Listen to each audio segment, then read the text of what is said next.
আসসালামু আলাইকুম। দ্বাদশ শ্রেণীর ব্যায়াম শাখার শিক্ষার্থী বন্ধুরা, আজকে আমি সমাধান করব হিসাব বিজ্ঞান নীতি ও প্রয়োগ এর উপর অংশীদারি ব্যবসা হিসাব থেকে তৃতীয় অধ্যায়ের উপর আজ আমি তোমাদের বিএমটি বোর্ড 2025 সালের বোর্ড প্রশ্নটি সমাধান করব। চলো আগে আমরা ডাকটি ভালো করে পড়ে বুঝে নেই। এখানে কি বলছে দেখো, এই প্রশ্নটি তোমাদের 9 নং এসেছিল। রানা, রাকিব এবং রাশেদ 3:2:1 অনুপাতে লাভ লোকসান বন্টনের ভিত্তিতে একটি অংশীদারি ব্যবসা পরিচালনা করেন। 2024 সালের 1 জানুয়ারি তারিখে মূলধনের পরিমাণ ছিল রানার 40,000 টাকা, রাকিবের 30,000 টাকা এবং রাশেদের 20,000 টাকা। এটা কিন্তু প্রারম্ভিক মূলধন। আর অংশীদারগণ এরা তিনজনে 3:2:1 অনুপাতে বন্টন করে নেয়। রানা নেয় 3:3 ভাগ, রাকিব নেয় 2 ভাগ এবং রাশেদ নেয় 1 ভাগ। তারপরে দেখো, তাদের লিখিত চুক্তি হলো লাভ লোকসান বন্টন করার পূর্বে মূলধন ও উত্তোলনের উপর বার্ষিক 10% হারে সুদ এবং রাশেদকে ব্যবসা পরিচালনার জন্য প্রতি মাসে 1,000 টাকা করে বেতন দিতে হবে। তাহলে এখানে দেখো, মূলধনের উপর আমার সুদ ধরতে হবে 10%, উত্তোলনের উপর সুদ ধরতে হবে 10%। তোমরা মনে রাখতে হবে, মূলধন এবং উত্তোলনের উপর সুদের কথা বললে 5% উল্লেখ থাকলে আমরা সুদ ধরতে পারবো, আর উল্লেখ না করে দিলে আমরা সুদ ধরতে পারবো না। তারপর দেখো, 2024 সালে 1 জুলাই তারিখে রানা অতিরিক্ত মূলধন স্বরূপ কারবারে 4,000 টাকা বিনিয়োগ করেছেন। যেহেতু অতিরিক্ত মূলধন আছে, তাহলে এটার উপরও সুদ ধরতে হবে। সারা বছর উত্তোলন ছিল রানার আছেন দেখো 4,500 টাকা, রাকিবের আছেন 2,500 টাকা এবং রাশেদের আছেন 2,000 টাকা। তাহলে এখানে দেখো, এখানে কি বলছে, সারা বছর উত্তোলন ছিল। যেহেতু উত্তোলনের এখানে তারিখ উল্লেখ নাই, শুরুতে বা শেষে বা মাঝামাঝি উল্লেখ নাই, তাহলে এটাকে 6 মাস ধরে করতে হবে। এটা তোমাদের মনে রাখতে হবে, যদি উল্লেখ না থাকে তাহলে 6 মাস ধরে করতে হবে। এছাড়াও রাশেদের 500 টাকা পণ্য উত্তোলন হিসাবভুক্ত হয়নি। যদি পণ্য উত্তোলন করে হিসাবভুক্ত করা হয়, তাহলে আমরা লাভ লোকসান আবন্টনের মধ্যে এই হিসাবটা আনতে পারবো না। যেহেতু হিসাবভুক্ত হয়েছে না, এটা আমরা আনতে পারবো। তারপরে দেখো, বছর শেষে কারবারের লাভ 25,000 টাকা। দেখো, কারবারের নিট লাভটা কত হয়েছে, 25,000 টাকা। আমাদের করণীয় বলছে, দেখো কি বলছে, 2024 সালে 31 ডিসেম্বর তারিখে লাভ লোকসান আবন্টন হিসাব এবং মূলধন হিসাব, অংশীদারদের মূলধন হিসাব প্রস্তুত করার জন্য। তাহলে চলো আমরা লাভ লোকসান আবন্টন হিসাবটা করে নেই। আমি তোমাদের সময় বাঁচানোর জন্য আমি চারটা করে রেখেছি, চারটা তোমাদের শুধু বুঝিয়ে দিব। এখানে লক্ষ্য করো, এই যে এখানে দেখো, লাভ আমাদের ক নাম্বার বলছে লাভ লোকসান আবন্টনটা করার জন্য। আর লাভ লোকসান আবন্টনটা করতে গেলে আমাদের কিভাবে করতে হবে দেখো, প্রথমে লিখতে হবে প্রতিষ্ঠানের নামটা, তিনজনের নাম, রানা, রাকিব এবং রাশেদের লাভ লোকসান আবন্টন হিসাব। বাম দিক দিয়ে আমরা লিখবো ডেবিট আর ডান দিক দিয়ে আমরা লিখবো ক্রেডিট। তারপরে দেখো, লাভ লোকসান আবন্টন করতে গেলে আমি অবশ্যই তোমাদের একটা চার্ট দিয়েছিলাম। যারা এই চার্টটা পাও নাই, অবশ্যই আমার এই ভিডিও ডিসক্রিপশন বক্সে পেয়ে যাবে। এখানে দেখো, লাভ লোকসান আবন্টন হিসাবে চারটা। আমাদের ক্রেডিট দিক দিয়ে প্রথমে লিখতে হয় নিট লাভ, তারপরে লিখতে হয় অংশীদারদের মূলধন হিসাব লিখে উত্তোলনের সুদ, তারপরে লিখতে হয় পণ্য উত্তোলন। এইগুলা যদি স্পষ্টত উল্লেখ থাকে তাহলে লিখতে পারবো। তারপরে এই যে অগ্রিম খরচ মাঝে মাঝে আসতে পারে, এখানে আসে না, খুব কমই আসে। অনাদি পাওনা বা বকেয়া বা প্রাপ্য আয় সময় এটিও মাঝে মাঝে আসে, খুব কম, পাওয়া যায় না। অংশীদারদের মূলধন হিসাব যদি ক্ষতি হয় ব্যবসা, তাহলে ক্ষতির অংশ লিখতে হয়। আর ডেবিট দিক দিয়ে আমাদের লিখতে হবে মূলধনের সুদ, বেতন, কমিশন, ঋণের সুদ, তারপরে অনাদি পাওনা সঞ্চিতি, বকেয়া খরচাবলী, অগ্রিম প্রাপ্ত আয়, অংশীদারদের মূলধন হিসাব, মুনাফার অংশ। তাহলে আমাদের এই দিক দিয়ে কিন্তু অনেকগুলো এন্ট্রি আছে, কিন্তু আসে মাঝে মাঝে আসে, সচরাচর সবসময় মূলধনের সুদটা আসে, বেতন আসে, তারপরে ঋণের সুদটা আসে আর মুনাফার অংশটা আছে। তাহলে চলো আমরা আগে ক্রেডিট পাশটা সমাধান করে নিব। প্রথমে ক্রেডিট পাশে দেখো, আমাদের লিখতে হবে নিট লাভ, তারপরে উত্তোলন সুদ থাকলে লিখবো, পণ্য উত্তোলন থাকলেও আমরা লিখবো। তাহলে চলো দেখি কি কি আছে। এই যে আমাদের ডাকে অনুসারে প্রথমে দেখো, আমাদের নিট লাভটা কিন্তু সবসময় দেওয়া থাকবে। এই যে কারবারে লাভ কত, 25,000 টাকা। এটা আমাদের প্রথমে ক্রেডিট দিক দিয়ে লিখে নিব। ক্রেডিট দিক দিয়ে আমরা প্রথমে 25,000 টাকা, যে নিট লাভ বা নিট মুনাফা লিখে আমরা 25,000 টাকা ক্রেডিট দিক দিয়ে বসিয়ে নিব। এই যে ক্রেডিট দিক দিয়ে আমরা বসিয়ে নিলাম 25,000 টাকা। এই যে নিট লাভটা লেখার পর আমরা দেখব উত্তোলনের সুদ। আছে কিনা। এই যে এখানে দেখো আমাদের স্পষ্ট করে বলে দিছে মূলধনের উত্তোলনের উপর বার্ষিক 10% হারে সুদ সুদ ধরার জন্য। তাহলে আমাদের যেহেতু আমরা ক্রেডিট দিক দিয়ে করতেছি, প্রথমে আমরা উত্তোলন শুরুটা করে নিব। দেখো এখানে সারা বছরে উত্তোলন ছিল রানার 4,500 টাকা, রাকিবের 2,500 টাকা এবং রাশেদের 2,000 টাকা। যেহেতু এখানে সারা বছর উত্তোলন ছিল, এখানে মাসের শুরুতে বলা নাই, মাসের শেষে বলা নাই, মাঝামাঝি বলা নাই। বলা না থাকলে আমাদের 6 মাস ধরে উত্তোলনের সুদটা বের করতে হবে। তাহলে চলো এটা কিভাবে বের করতে হবে আমরা এটা করে নেই। প্রথমে আমাদের দেখো প্রথমে রানার উত্তোলনটা কত হয় 4,500 টাকা। এটার উপর আমাদের কত পার্সেন্ট দিতে হবে 10%।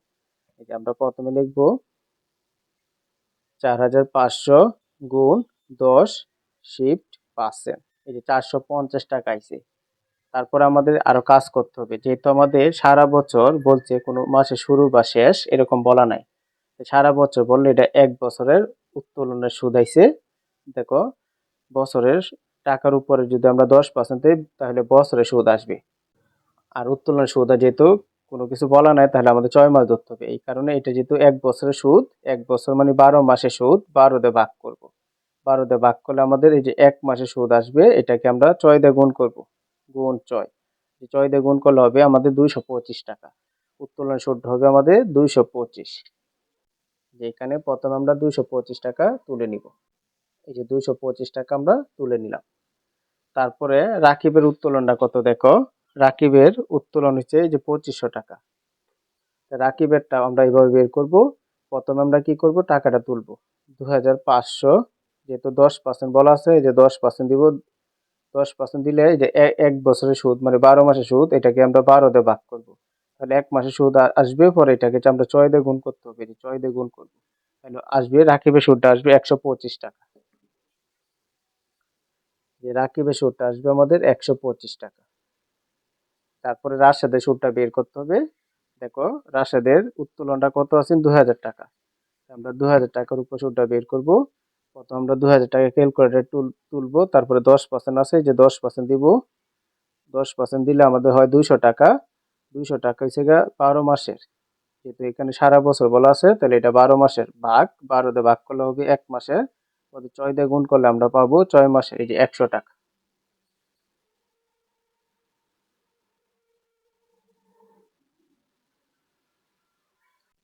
এখন আমরা এটা যোগ করে নিব, সবগুলো একসাথে যোগ করব। তাহলে 200 আর 100, 300 আর 100, 400, 425 আর 25, 50, 450 টাকা হবে আমাদের উত্তোলনের সুদ তিনজনের।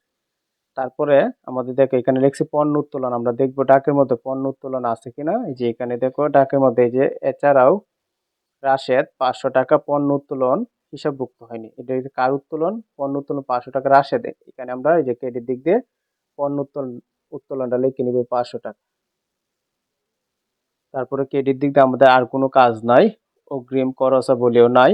আর ক্ষতির অংশ বা মুনাফার অংশ এটা তোমাদের অঙ্কে সম্পূর্ণ লেখার পর লাস্টে দেখতে হয়।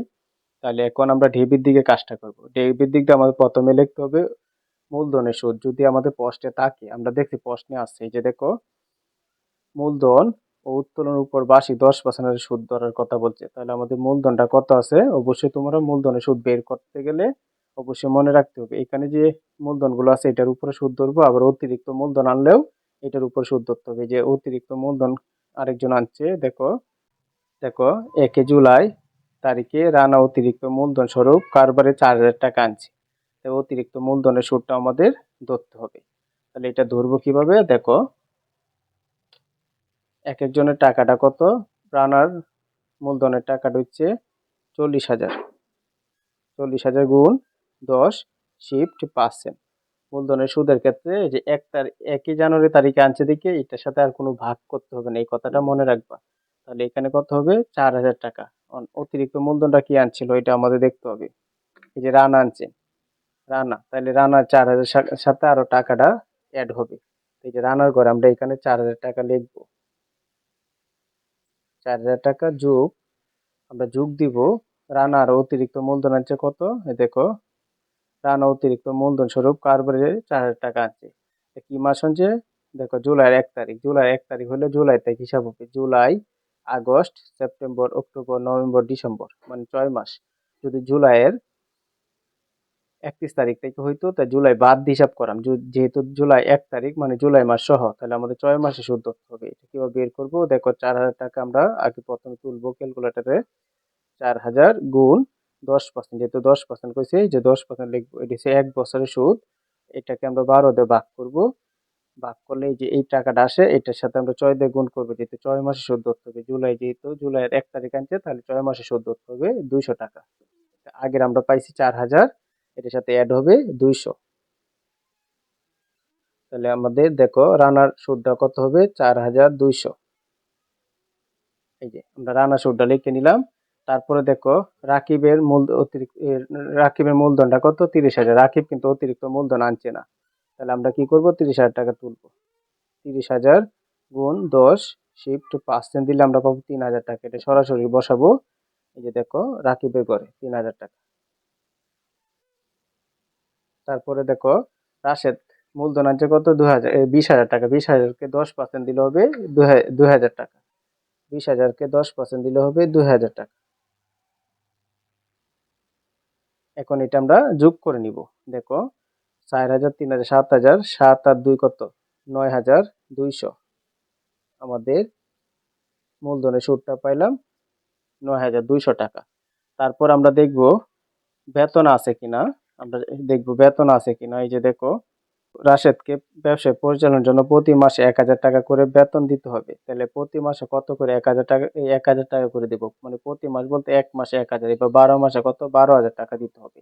তাহলে আমরা এখানে লিখবো, যেহেতু রাশেদের বেতন আনছে, এখানে লিখবো রাশেদের বেতন প্রতি মাসে যদি 1,000 করে আনে, 1,000 সাথে 12 দিয়ে গুণ করবো, তাহলে আমাদের কত হবে, 12,000 টাকা হবে।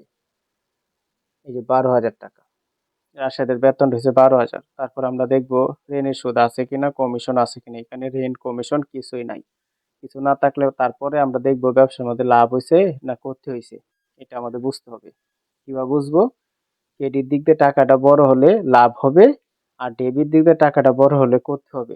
ডেবিট দিক দিয়ে টাকাটা হয় কত দেখো, 9,000 আর 12,000, তাহলে হয় 21,200। আর ক্রেডিট দিক দিয়ে টাকাটা হয় কত দেখো, ক্রেডিট দিক দিয়ে আমাদের টাকাটা হয় 25,000। দেখো এটা একটাই 25,000, এটার থেকে বড় হয়ে যায়, তাহলে ক্রেডিট দিকে টাকাটা বড়।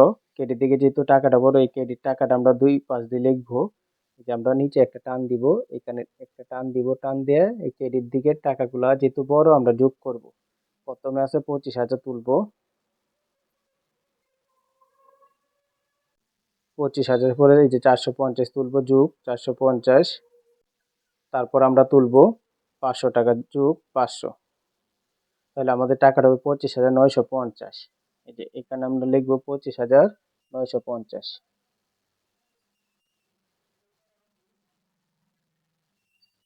আমরা তুলে এখানে ক্লোজ করে দিব। এই যে দূরে টান দিলে ক্লোজ হয়ে যাবে। সেম টাকাটা আবার এই দিক দিয়ে তুলবো, 25,950।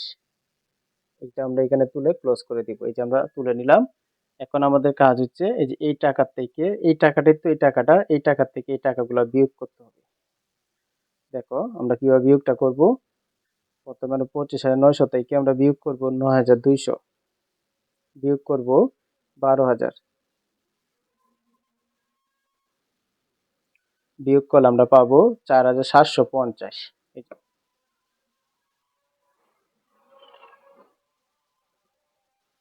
আমরা যে 4,750 টাকা পাইছি, এটা এইভাবে এখান থেকে একটা টান দিব, টান দিয়ে এখানে লিখে দিব 4,750 টাকা। এই যে আমরা এখান থেকে টান দিয়ে আমরা লিখে দিলাম 4,750 টাকা। এখন আমাদের মুনাফার অংশটা বের করে নিতে হবে। যেহেতু আমাদের ক্রেডিট দিকে টাকাটা বড় হয়েছে, তাহলে মুনাফার অংশ হবে, আর ডেবিট দিকে টাকাটা বড় হলে ক্ষতির অংশ হইতো। এখন মুনাফার অংশটা কিভাবে বন্টন করছে দেখো, এখানে এই যে 3-2-1 অনুপাতে, এটা একটা যোগ করলে কত হবে, 6।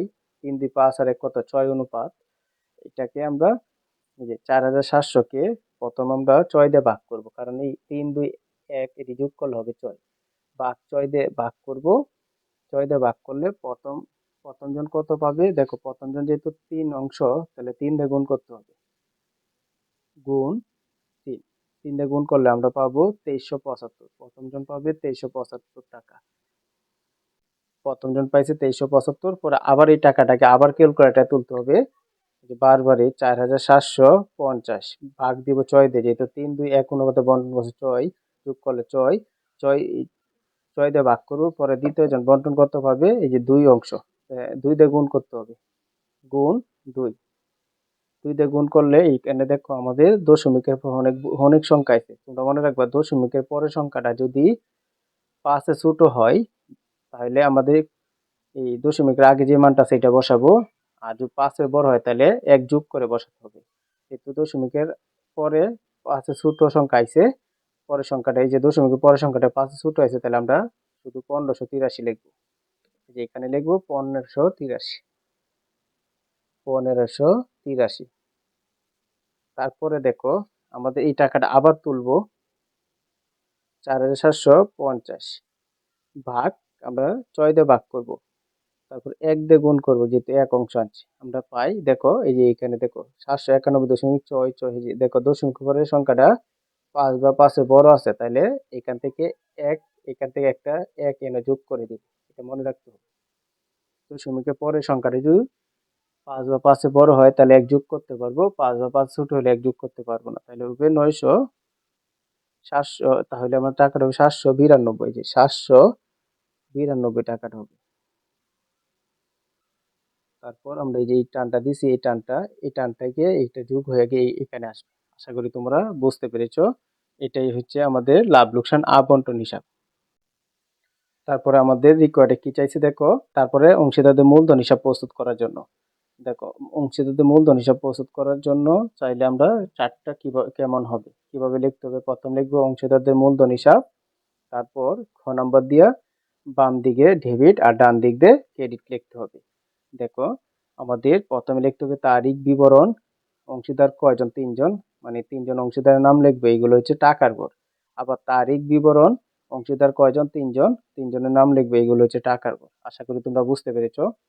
তাহলে প্রথমে আমাদের কি কাজটা করতে হবে এখানে লক্ষ্য করো। প্রথমে আমাদের লিখতে হবে, আমরা আগে ক্রেডিট দিকে কাজটা করে নিব, তুমি ইচ্ছা করলে ডেবিট দিক দিয়ে করতে পারো, এটা তোমাদের রুচি। প্রথমে আমরা ক্রেডিট দিকে কাজটা করে নিব। প্রথমে দেখো আমি 2024 সাল লিখে জানুয়ারি 1 লিখে ব্যালেন্স বিডি লিখছি, এটা কি কারণে লিখছি, আমাদের অঙ্কটা 24 সালের, এই যে 24 সালের অঙ্ক, তাই আমি প্রথমে সালটা লিখে নিলাম।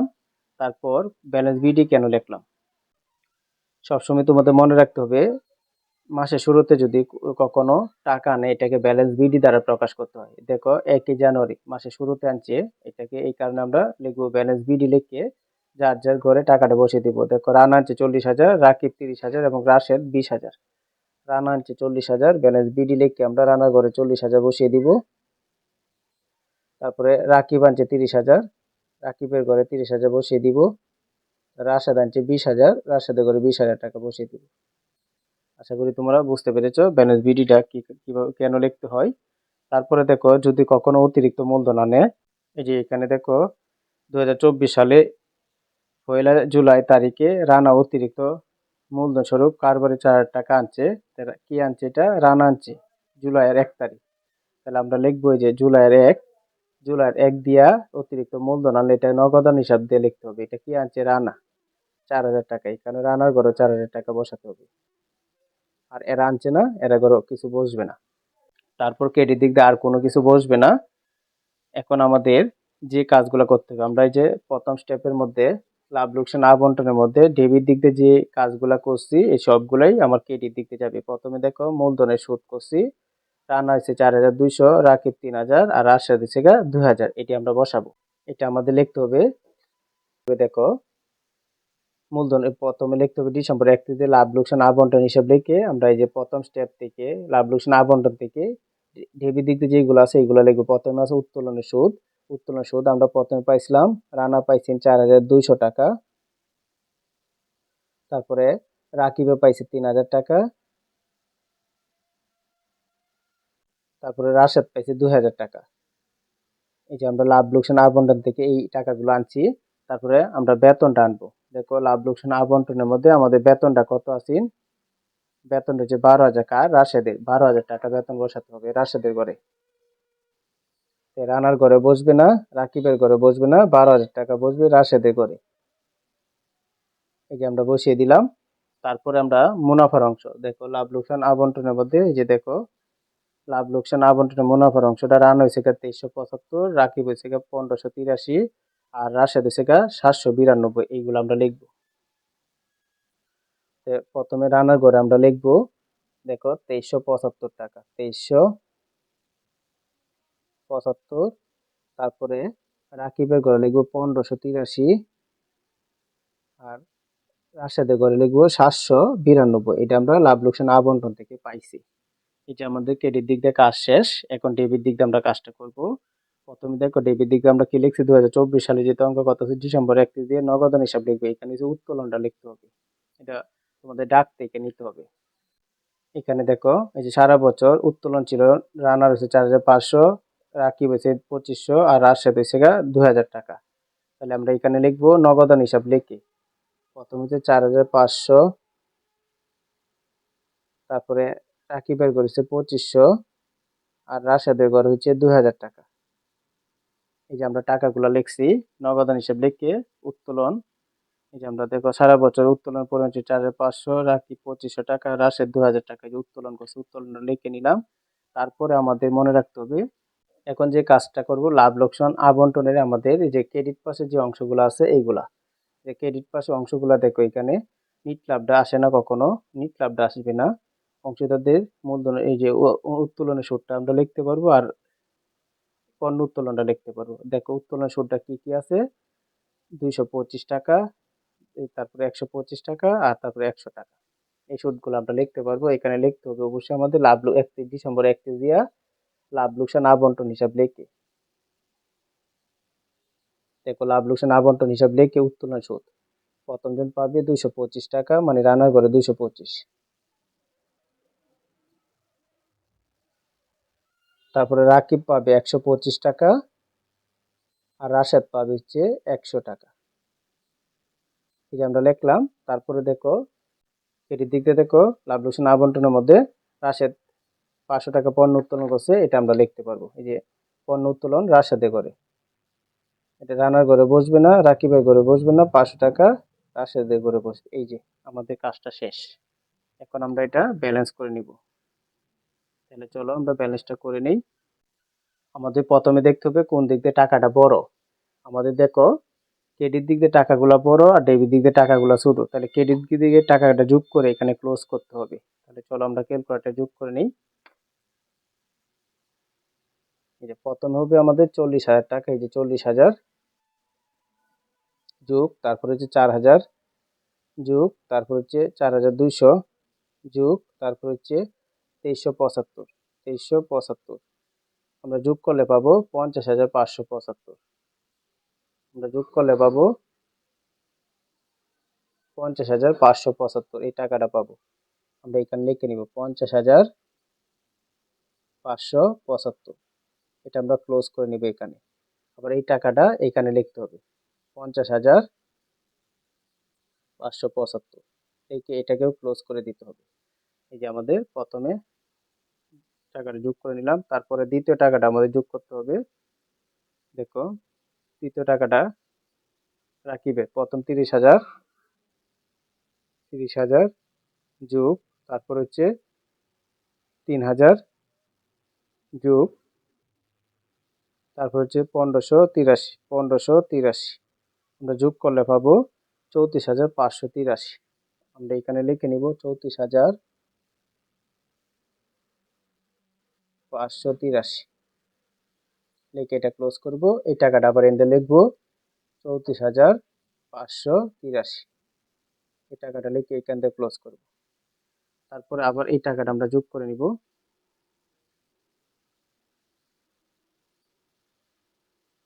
প্রথম হচ্ছে 20,000, যে আমরা প্রথমে 20,000 টাকা লিখবো, যোগ, তারপর হচ্ছে 2,000 যোগ, তারপর হচ্ছে 12,000 যোগ, তারপর হচ্ছে 792, 792 যোগ করলে পাবো 34,792। এখানে লিখবো 34,792, থেকে আমরা ক্লোজ করে দিব। এখানে লিখবো 34,792, থেকে আমরা ক্লোজ করে দিব। এই যে আমাদের টোটাল টাকাটা যোগ করা হয়ে গেছে। এখন দেখো আমাদের এই দিক দিয়ে টাকাটা বড় ছিল, তাই এই দিক দিয়ে যুগটা করছি, এই যুগটা আবার এইখানে নিছি। এখন এই টাকা থেকে এই টাকাটি যেহেতু ছোট, এই টাকা থেকে এই টাকাটা বিয়োগ করে এখানে লিখবো, আবার এই টাকা থেকে এটি বিয়োগ করে এখানে লিখবো, আবার এই টাকা থেকে এটি বিয়োগ করে এখানে লিখবো। তাহলে চলো আমরা লিখে নিই। প্রথমে আমাদের লিখতে হবে যে 50,575 বিয়োগ, আমাদের প্রথমে 4,500 বিয়োগ করব, তারপরে বিয়োগ করবো 225, আমরা বিয়োগ করলে পাবো 45,850। যে প্রথমে আমরা এখানে লিখে নিব 45,850, 45,850, এই যে আমরা এটা লিখে নিলাম। তারপর আবার এই টাকা থেকে এই টাকাগুলো বিয়োগ করব, 34,583 বিয়োগ 2500 বিয়োগ 125, আমরা বিয়োগ করলে পাবো 31,958, আমরা পাবো 31,958।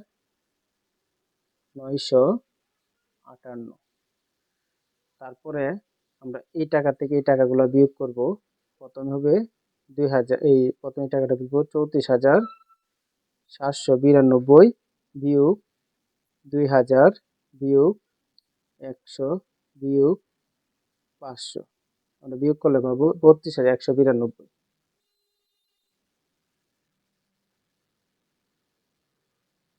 তারপরে আমাদের কাজটা কি হবে দেখো, যে দিক দিয়ে টাকাটা ছোট হয় এটার উপর দিয়ে তো আমরা টাকাটা বসাইছি, এইখান দিয়ে হবে ব্যালেন্স সিডি। যে মাসের অঙ্ক করতেছি ডিসেম্বর মাসের 31 সাল দিয়া, এই সাল হয়েছে 24 সাল, আর ডিসেম্বরের 31 দিয়া এনে লিখতে হবে ব্যালেন্স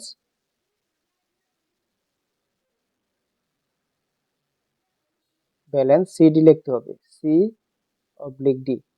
যে দিক দিয়ে টাকাটা ছোট হয় এই দিক দিয়ে হয় ব্যালেন্স সিডি, আর যে দিক দিয়ে টাকাটা বড় হয় এটা নিচের দিয়ে লিখতে হয় ব্যালেন্স বিডি।